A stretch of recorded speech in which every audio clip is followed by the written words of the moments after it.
Bom dia, pessoal. Meu nome é Juninho Camacan e eu venho com uma bomba, a nova bomba do Intercept hoje, né, dada pela Paula Bianchi, hoje, 1º de agosto de 2019.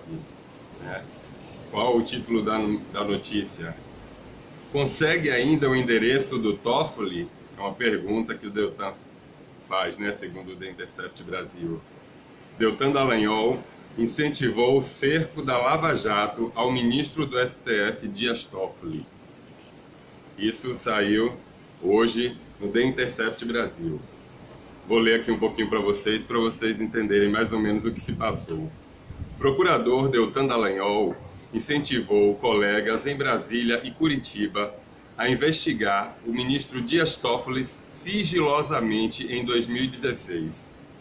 Numa época em que o atual presidente do Supremo Tribunal Federal começava a ser visto pela Operação Lava Jato, né, como um adversário disposto a frear o avanço da operação. Isso é o que eles achavam. Então, a Operação Lava Jato, em 2016, segundo a Intercept Brasil, Glenn Greenwald, ela desconfiava que o Toffoli poderia frear, né, os avanços da Lava Jato, que já naquela época, segundo o mesmo The Intercept, já fazia muitas coisas erradas, né, segundo a lei, segundo a Constituição. Né? Eles iam andando à margem da Constituição sempre. Então vou continuar aqui a leitura para poder vocês entenderem mais. Mensagens obtidas pelo The Intercept Brasil e analisadas em conjunto com a Folha revelam que Dallagnol, coordenador da Força Tarefa da Lava Jato em Curitiba, buscou informações sobre as finanças pessoais de Toffoli e de sua mulher e evidências que os ligassem a empreiteiras envolvidas com a corrupção da Petrobras. Detalhe: ministros do STF não podem ser investigados por procuradores da primeira instância, como Dallagnol e os demais integrantes da Força Tarefa.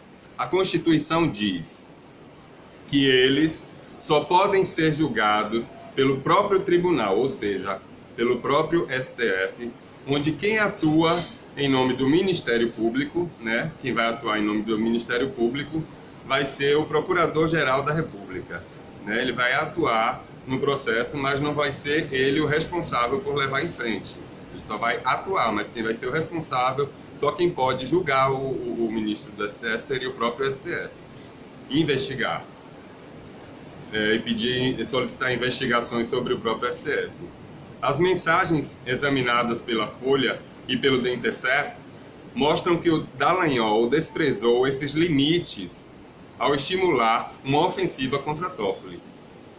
E sugerem que ele também recorreu à Receita Federal para levantar informações sobre o escritório de advocacia da mulher do ministro Toffoli, né? Que é a senhora Roberta Rangel. Então, o Dallagnol pediu sigilosamente, em 2016, que a Polícia Federal investigasse o Toffoli, ministro do STF, e a sua esposa, Roberta Rangel. Né? Isso na surdina, escondido, no apagar das luzes, sem ninguém ver, via Telegram ou não. A movimentação de Dallagnol, no entanto, não tem relação com o episódio em que Toffoli foi identificado pelo empresário Marcelo Odebrecht como o amigo do meu pai, citado num e-mail enviado a executivos da empreiteira em 2017. Colaborador da Lava Jato, Marcelo fez a ligação ao responder questionamentos da Polícia Federal. O caso veio à tona quando seu ofício à Polícia Federal foi revelado pela revista Cruzoé, em reportagem publicada em abril deste ano, censurada pelo próprio STF e republicada pelo The Intercept Brasil. Eu não vou mostrar ela agora, essa republicação do The Intercept, para poder não misturar os assuntos, se bem que eles estão ligados, mas para o vídeo não ficar muito grande. Mas depois, no próximo vídeo será esse, tá bom? Então, outra entre aspas aqui, temos que ver como abordar esse assunto, né? Isso aqui é o Dallagnol falando. Toffoli tornou-se ministro do STF em 2009, por indicação do ex-presidente Luiz Inácio Lula da Silva. Então foi Lula quem indicou o Toffoli para o STF, né? Em 2009. Antes, chegou a trabalhar como advogado do PT e assessorou juridicamente a Casa Civil quando José Dirceu era ministro. O chefe da Força Tarefa, o título aqui agora, começou a manifestar interesse por Toffoli em julho de 2016. Então o chefe, né, da Força Tarefa, da Lava Jato, começou a manifestar esse interesse pela vida do Toffoli, né, pela vida financeira do Toffoli. Qual seria o interesse dele em investigar o Toffoli, né? Queria ter o Toffoli na mão, né, para que o Toffoli de repente dissesse amém para tudo que a Lava Jato estava fazendo, né, à margem da Constituição. Mas vamos seguir aqui lendo. O chefe da Força Tarefa começou a manifestar interesse por Toffoli em julho de 2016, quando a empreiteira OAS negociava um acordo para colaborar com as investigações da Lava Jato em troca de benefícios penais para seus executivos. Então a OAS estava aí nessa negociação, né, querendo benefícios e para isso entregando a OAS, delatando várias pessoas, né? A gente também não vai entrar em detalhes agora para não desfocar aqui o assunto do Toffoli, do Dallagnol investigando o Toffoli sem poder, né? No dia 13 de julho, Dallagnol fez uma consulta aos procuradores que negociavam com a empresa. Entre aspas, caros, a OAS trouxe a questão do apartamento do Toffoli. A OAS trouxe a questão do apartamento do Toffoli, perguntou no grupo Acordo OAS, era o nome do grupo, né? No Telegram que eles tinham, os procuradores tinham no Telegram, mais um grupo. Aí, entre aspas de novo, que eu saiba não, o outro respondeu, né, o promotor Sérgio Bruno Cabral Fernandes. Isso respondeu o Sérgio Bruno Cabral Fernandes, né, que é outro promotor que estava no grupo do Telegram, né, chamado Acordos OAS, respondendo pro Dallagnol. De Brasília, ele é de Brasília. Temos que ver como abordar esse assunto com cautela, né? Disse o procurador, ficou meio receoso, eu acho, de fazer isso, né? E aí falou que tinha que abordar esse assunto com cautela com o Dallagnol sobre o Toffoli. No dia 13 de julho de 2016, no mesmo grupo do Telegram, né? Chamado Grupo Acordo OAS, Deltan Dallagnol, às 22h36, né? O horário era 22h36 e 58 segundos. Caros, a OAS trouxe a questão do apartamento do Toffoli? Perguntou, né? Aí Sérgio Bruno Cabral Fernandes respondeu, né? Que é o procurador, às 22h55. Que eu saiba, não. Temos que ver como abordar esse assunto com cautela. Aí Dallagnol respondeu às 23h09. Quando é a próxima reunião? Em 27 de julho, 2 semanas depois, Dallagnol procurou Eduardo Pelela, chefe do gabinete do então procurador-geral Rodrigo Janot, para repassar informações que apontavam Toffoli como sócio de um primo num resort no interior do Paraná. Dallagnol não indicou a fonte da dica, né? Beber um pouquinho d'água, rapidinho. Acabou meu suco de laranja, mas vou fazer mais um pouquinho daqui a pouco para tomar, né? Afinal, nosso Brasil é cheio dessa fruta alaranjada. Mas continuando aqui. Dallagnol continuava interessado no caso do ministro do Supremo, né? Você, entre aspas, você conseguiria, por favor, descobrir o endereço do apartamento do Toffoli que foi reformado. O Dallagnol pediu isso dentro do grupo, né? Perguntou: foi casa? Respondeu Pelela. Ele evitou esticar a conversa na hora, mas informou o endereço a Dallagnol dias depois. Então, né, o Dallagnol perguntou, né, perguntou, né, você conseguiria, por favor, descobrir o endereço do apartamento do Toffoli que foi reformado? E aí o Pelela respondeu, né, foi casa, não teria sido apartamento. Então, né, o Pelela respondeu, foi casa, a reforma foi numa casa, Dallagnol, e não no apartamento.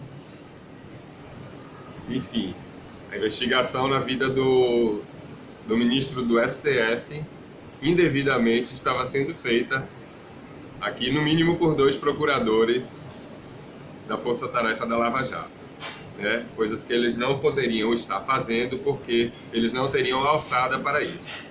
Então eles estariam de repente cometendo um crime? É uma pergunta. 28 de julho de 2016, chat privado. Dallagnol, às 22h09 e 59, né? Às 22h09. Pelela queria refletir em dados de inteligência para eventualmente alimentar vocês. Sei que o competente é o PGR, aí deu uma risadinha, RS, né? Mas talvez possa contribuir com vocês com alguma informação, acessando umas fontes. Você conseguiria, por favor, descobrir o endereço do apartamento do Toffoli que foi reformado? Né? Esse é o diálogo do Dallagnol. Isso Dallagnol falando, né? Pelela, queria refletir uns dados de inteligência para eventualmente alimentar vocês. Sei que o competente é a PGR. Aí deu uma risadinha, né? Porque ele sabia que a competência era da PGR. Só a PGR poderia fazer isso. É a Procuradoria-Geral da República. Né? E ele não poderia estar fazendo isso, mas ele fez. E aí deu uma risadinha, né? Sabendo que estava fazendo coisa errada. Aí continua, né? Entre aspas, o Dallagnol. Mas talvez possa contribuir com vocês, com alguma informação, acessando umas fontes. Você conseguiria, por favor, descobrir o endereço do apartamento do Toffoli que foi reformado?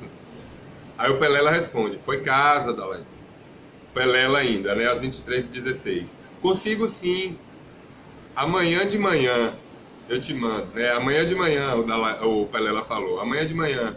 Aí o Dallagnol respondeu, ótimo, obrigado. E a investigação rolando. Fora da lei. Fora da Constituição. Dallagnol não foi atendido, mas o procurador insistiu. Dia 4 de agosto de 2016. Vou ler mais um chat privado deles, do Dallagnol com o Pelela. O Dallagnol, às 20h05. Pelela, consegue ainda o endereço do Toffoli? Dallagnol insistindo. O Pelela responde, sim. Aí o Pelela, peraí. Aí suprimido. Tem aqui o Pelela suprimido. Tá suprimido aqui, né? Tá escondido. Não sei porquê, não sei se é um cuidado, né? Acho que do The Intercept Brasil não pôde divulgar alguma coisa que estava escrita aqui, não sei. Mas tá aqui como suprimido. Aí o Dallagnol responde às 21h01. Valeu. Todas as mensagens foram reproduzidas com a grafia encontrada nos arquivos originais obtidos pelo Intercept, incluindo erros de português e abreviaturas. As revelações que publicamos, diz o The Intercept, em parceria com o jornal Folha de São Paulo, estão em um arquivo de documento fornecido exclusivamente ao Intercept Brasil por uma fonte anônima. Né? Em julho de 2016, Dallagnol consultou os colegas que negociavam um acordo com a OAS para saber se tinham informações sobre Toffoli, visto que ele seria um inimigo da Lava Jato. Toffoli seria um inimigo da Lava Jato.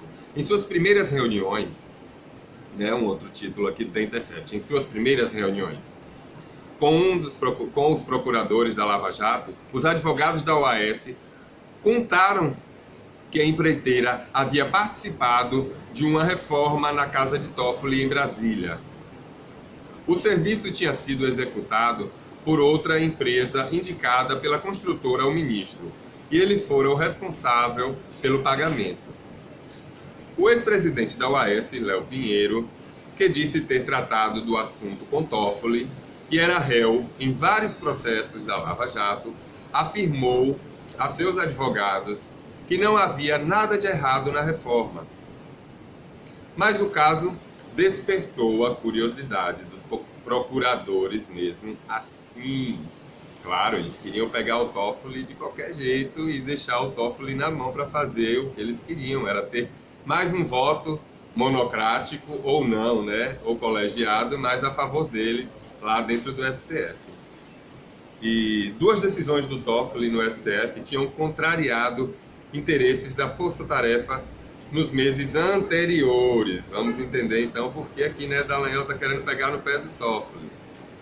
Ele votara para manter longe de Curitiba as investigações sobre corrupção na eletronuclear e soltara o ex-ministro petista Paulo Bernardo, poucos dias após sua prisão pelo braço da Lava Jato em São Paulo. Os procuradores Carlos Fernando dos Santos Lima e Diogo Castro de Matos, da Força Tarefa de Curitiba, chegaram... Tá aparecendo aí de fundo, viu? Os procuradores Carlos Fernando dos Santos Lima e Diogo Castor de Matos, desculpa aí, gente, atenção, entrou gente aqui no fundo, me tirou a atenção. Mas voltando ao foco, os procuradores Carlos Fernando dos Santos Lima e Diogo Castor de Matos, da Força Tarefa de Curitiba, chegaram a criticar Toffoli num artigo publicado pela Folha no início de julho daquele ano. Eles compararam a soltura de Bernardo a um duplo twist carpado, por causa da ginástica jurídica usada para justificar a decisão, segundo eles. Mais um pouquinho de água.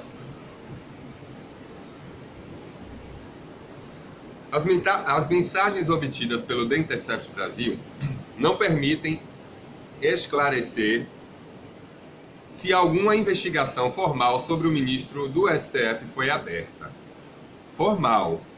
Mas mostra que Dallagnol, Deltan Dallagnol, né, o Delta 400.000, continuou insistindo no assunto, mesmo depois que um vazamento obrigou os procuradores a recuar. Né? Quando chega no judiciário, ele se fecha. Aqui, né, vai umas aspas aqui. Em agosto de 2016, a revista Veja publicou uma reportagem de capa sobre a reforma na casa de Toffoli, apontando a delação de Léo Pinheiro como fonte das informações. Embora os advogados da OAS tivessem mencionado o caso aos procuradores, eles ainda não tinham apresentado nenhum relato por escrito sobre o assunto. O vazamento causou mal-estar no Supremo e levou a Procuradoria-Geral da República a suspender as negociações com a OAS, para evitar uma crise que poderia prejudicar o andamento de outras investigações. Seguindo, o rompimento dividiu a Força Tarefa de Curitiba. Segundo as mensagens do chat FT-MPF, Curitiba 3 analisadas pela Folha e pelo Intercept. Carlos Fernando defendeu a medida, mas Dallagnol achava que o recuo seria interpretado como uma tentativa de proteger Toffoli e o STF, impedindo a apuração dos desvios. Então, né, aqui todo mundo com medo, né, sabendo que estavam fazendo uma coisa errada, né, que caberia só a PGR, mas que eles estavam fazendo, né, erroneamente. Os caras estavam todos com medo, né, mas o Dallagnol, não, bora em frente. Seguindo, aspas, quando chega no judiciário, eles se fecham. disse o procurador aos colegas em 21 de agosto, um dia após a reportagem sobre Toffoli chegar às bancas.